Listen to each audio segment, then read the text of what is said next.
Hey, dreamers. I'm here to keep you company as you drift away into the gentle pull of sleep. Tonight, I'll guide you through unsettling tales that echo in the quiet, not to frighten you, but to give your mind something strange and shadowy to wander through as your body rests. So lie back, close your eyes, and let the whispers begin. Every summer, Evan's family returned to the old lake house tucked deep in the woods. He remembered the water always felt strange, too cold, even in July, and still, perfectly still. One summer, while paddling alone, Evan dropped his paddle into the water. It didn't sink, it vanished, like it had been pulled. That night he dreamt of pale hands reaching from below, their fingers too long, eyes open beneath the waves. He told his parents. They dismissed it, until the doll went missing. Then a cousin, then his reflection, standing in the water, waving, long after Evan had walked away. Now grown, Evan no longer visits the lake. Sometimes in his dreams, he hears water slapping against a doll. He sees his own face, floating just beneath the surface. Martha worked as a hospice nurse for years. She heard many final breaths, but only once did she hear the same phrase. 3 different patients. He's collecting us. Speak when he's near. You said it with terrified eyes, moments before silence. Later that year, a new patient, Mr. Ellison, was admitted. Quiet, pale, always staring at the corners of rooms. One night, as Marla sat beside him, he opened his mouth to speak, but nothing came out. Only the air around them grew heavy, like thick fog. And from the corner, she saw a shadow shape. A man, faceless, mouth wide, listening. Marla held her breath. The patient tried again, and the collector leaned in. Marla blinked. The patient was gone. Now she keeps a recorder by her bed, because lately she wakes up mid-sentence, and the shadow listens closer each night. Sam and Jules bought a fixer-upper in the countryside. Cheap, quiet, oddly designed. Rooms with no doors, staircases that ended mid-air. But every morning the layout changed slightly. First, a misplaced lamp, then an extra window, a hallway where none had been. Jules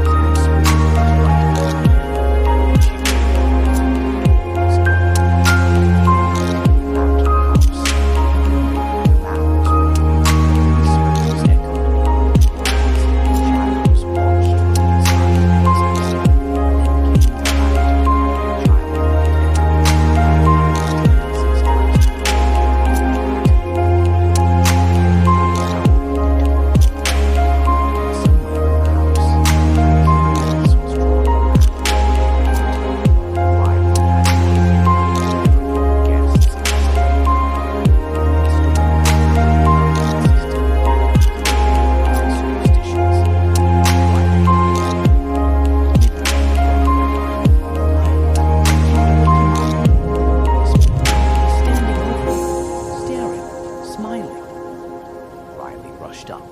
The room was empty, except for the imprint on the bed and muddy footprints across the carpet. The couple was never seen again.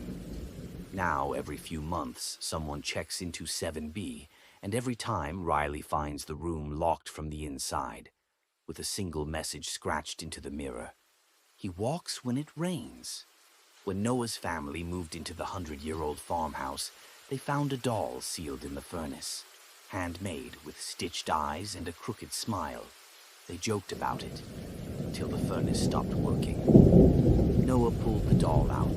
The house warmed instantly, but at night they heard footsteps, tiny ones. The doll appeared in different places, on the stairs, at the foot of the bed, in the shower.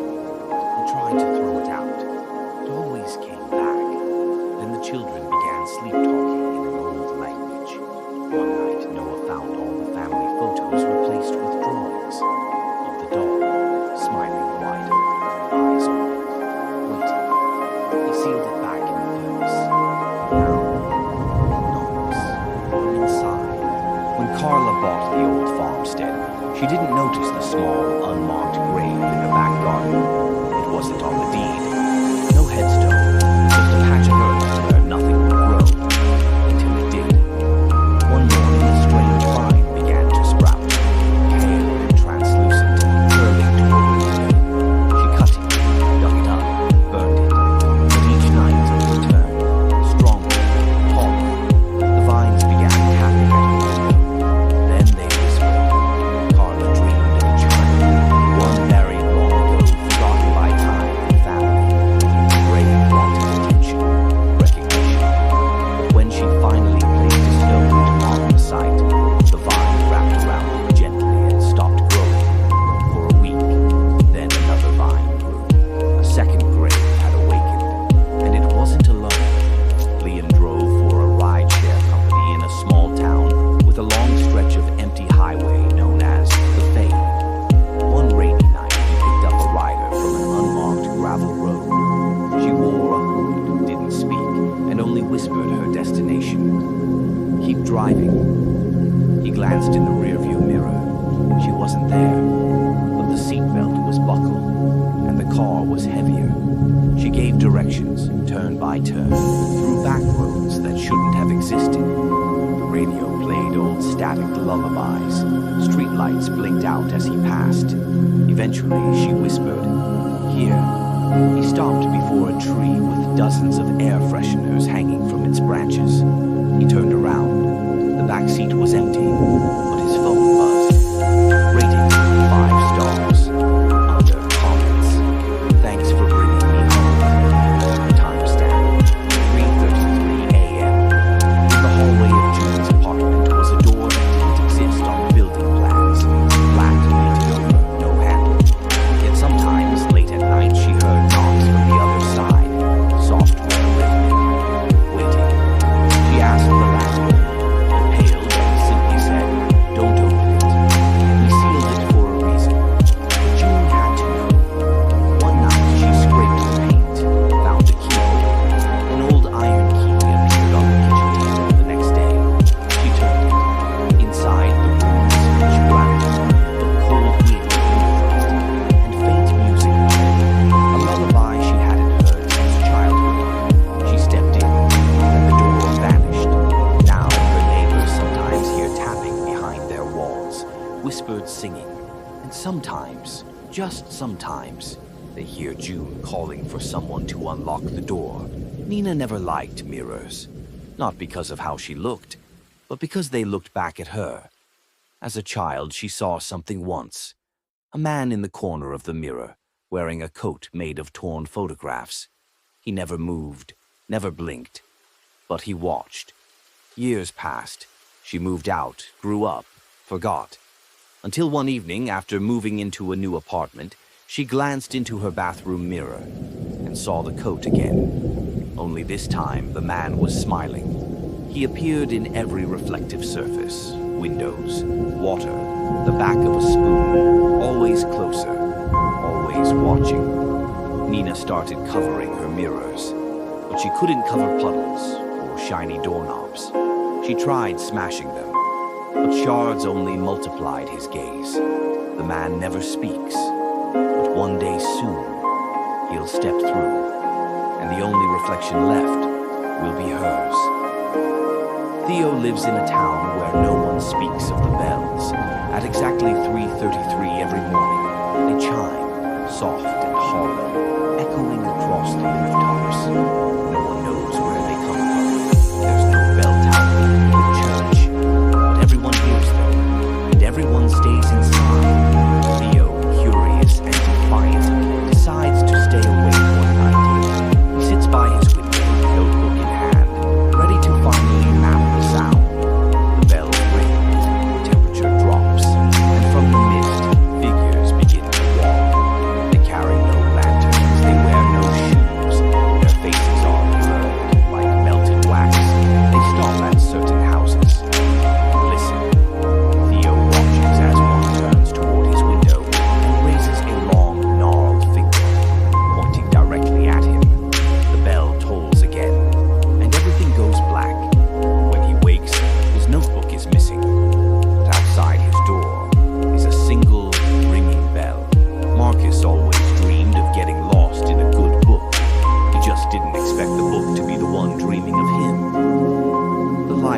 stood in the old quarter of town, open only after sunset. It wasn't on any maps, its librarian had no name, and the shelves stretched far beyond what the building's size should allow.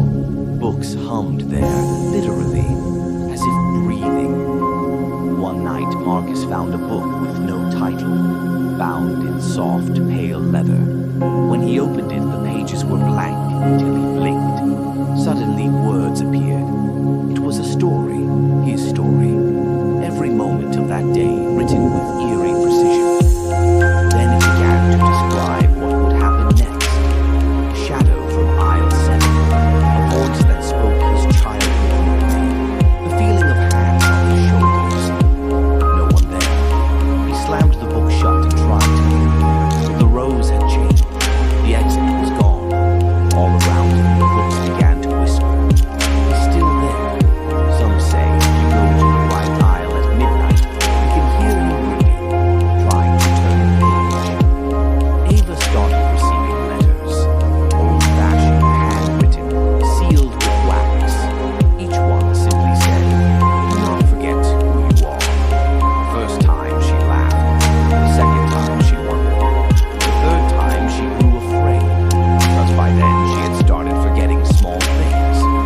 Her neighbor's name, her mother's voice, her own birthday. Each letter came with a list. At first, names of strangers, then acquaintances, then her own name, over and over. One night she awoke to a figure at the foot of her bed, thin, long-limbed, with a stitched-up face. It held a thick ledger. Inside, thousands of names, including hers. It did not speak. It only waited. Ava wrote her name over and over on her walls, on her skin. She whispered it before sleep. Because if the collector returns, and you cannot remember who you are, it will choose a new name for you, and that name is never spoken by the living.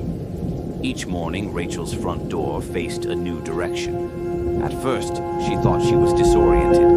Then she noticed the sun rising behind a different hill, trees changing places, a road that once led to town now ending in thick, black forest. Inside, the house was the same. Outside, different every day. She tried marking the ground, tying string to trees, but the house always slipped free, like it walked on unseen legs. Then one night she stayed awake and watched through the attic window, and she saw it. The house groaned, stretched, and with a low rumble, it turned. Walls folded in, beams extended, like an insect shifting in its sleep. And far off, another house moved in reply. They were searching, trading places, looking for something or someone. Rachel never saw the same view twice. The longer she stayed, the more she wondered if the house moved at all, or if the world around it did. Sam had always been drawn to quiet waters. That's why he bought his cabin near hollow mirror lake. Locals avoided it, said it never reflected the sky, said it was too still. But Sam found peace there, until the day he leaned over the water's edge and heard something speak. It was his voice, but it wasn't him. It whispered things only he should know. It asked him to come closer. Night after night it called. The lake's surface grew darker, more like glass. And sometimes, when the moon was high, he could see faces beneath it, twisting, smiling, waiting. The voice promised knowledge, power, reunion. Sam resisted, until one morning his rowboat was missing. His boots stood at the edge of the dock, and a ripple spread slowly across the lake. Now the lake knows his name, and sometimes at midnight it says yours too. Emma never liked silence, but after her divorce, silence was all she had. That's what drew her to the old Victorian flat, tall ceilings, antique charm, and thick floral wallpaper that reminded her of her grandmother's home. It was cozy at first, but within the first week, she noticed a sound late at night. A faint rustling. At first she thought it was mice, but it came from behind the wallpaper, and it wasn't scurrying. It was whispering, too soft to understand.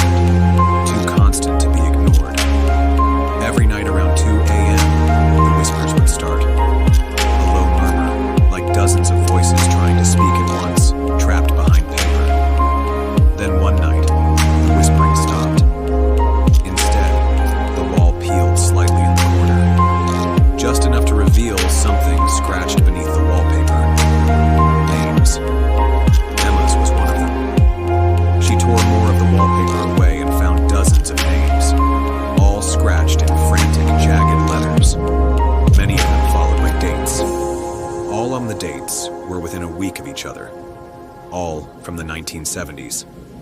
Then came a final note. Only one gets to leave. That night, Emma didn't sleep.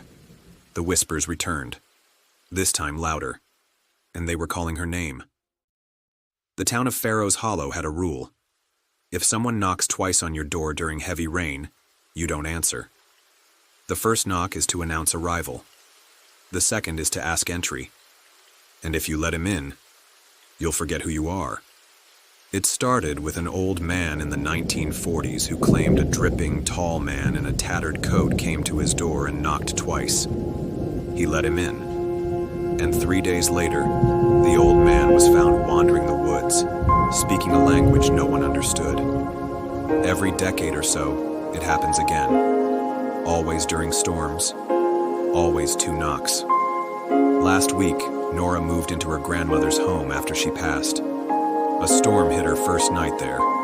At 1:44 a.m., there was a knock, then a pause, then another knock. She almost opened the door until she remembered the town's warning. The next morning, muddy footprints led away from her porch, and carved into the wood was a message. Next time, I won't knock. When Tara rented the old coastal cottage, the landlord gave her one warning. Never open the window at the end of the hall. The window, he said, didn't look outside. It looked somewhere else. A mistake in architecture, he called it. A place the builders had sealed up long ago. Still, the window remained. It was a tall, thin thing at the end of the hallway. No light came through it. The glass was dark, rippling like water. Tara, curious and skeptical, peeked into it the first night.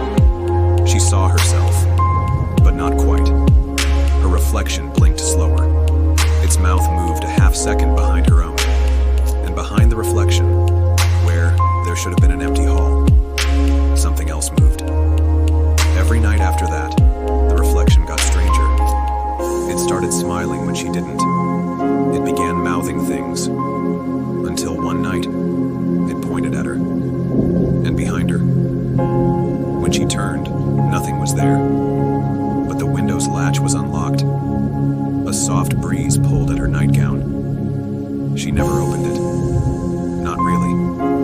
But one night she woke to find it open wide, and her own reflection was gone. Julian had never feared mirrors.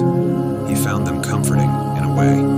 Always predictable, always truthful. Until the night he moved into his new apartment. It was a quaint, old-style unit with creaky wooden floors and a full-length mirror fixed to the bedroom wall. It didn't seem odd at first, though he noticed it had no frame, and it couldn't be moved. Built into the wall. The first time it happened, Julian thought he was tired. He turned away from the mirror, and yet, he saw his reflection blink. When he tested it, it stopped. But he knew what he saw. Night after night, the behavior grew stranger. His reflection would smile when he wasn't. Look toward things he couldn't see. Once, it raised a hand as if to wave, and Julian's arms were still at his sides. Then it whispered. He couldn't hear the words. Not clearly, but he felt the intent. The mirror wanted him to look longer, to watch it. One night, the reflection didn't show Julian. It showed his bedroom, empty. But a second figure stood in the corner. Something dark. Watching. When Julian turned around, there was nothing. But when he looked back, the figure had moved closer. Every night since, it's gotten nearer. He's stopped sleeping. He's covered the mirror.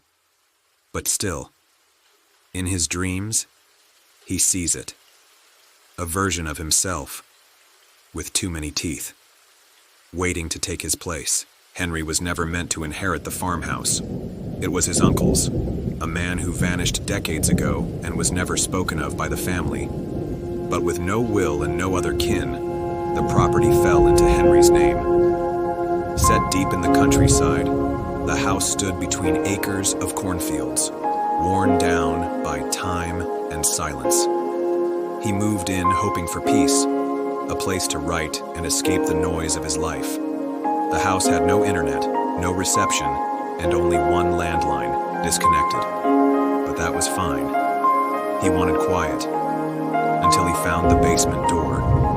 It was heavy, reinforced with thick bolts and a padlock so rusted it seemed fused to the wood.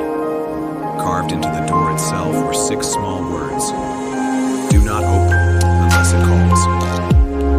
Henry chuckled at the melodrama. Maybe his uncle had a flair for the dramatic, or maybe it was some sort of joke. Either way, he ignored it. But that night, as the wind swept through the cornfields and the old floorboards creaked above the quiet hum of the night, he heard something. A knock. From beneath. 3 short raps on the basement door. Then silence. Then a voice so faint it was like a whisper behind his own thoughts. "Henry, are you awake?" He froze. The whisper had come from inside the basement. He didn't sleep that night. The next morning, he checked the door. Still locked. Still shut tight. But the next night, it happened again. And the night after that. Until the 5th night, when he awoke at 3:13 a.m., standing in front of the basement door, key in hand, bolts undone. The door was slightly ajar. What he found beyond it was not a basement. It was a staircase, spiraling down, much farther than the house should allow, as if it led deep underground, or elsewhere. He should have turned back, but the voice kept calling.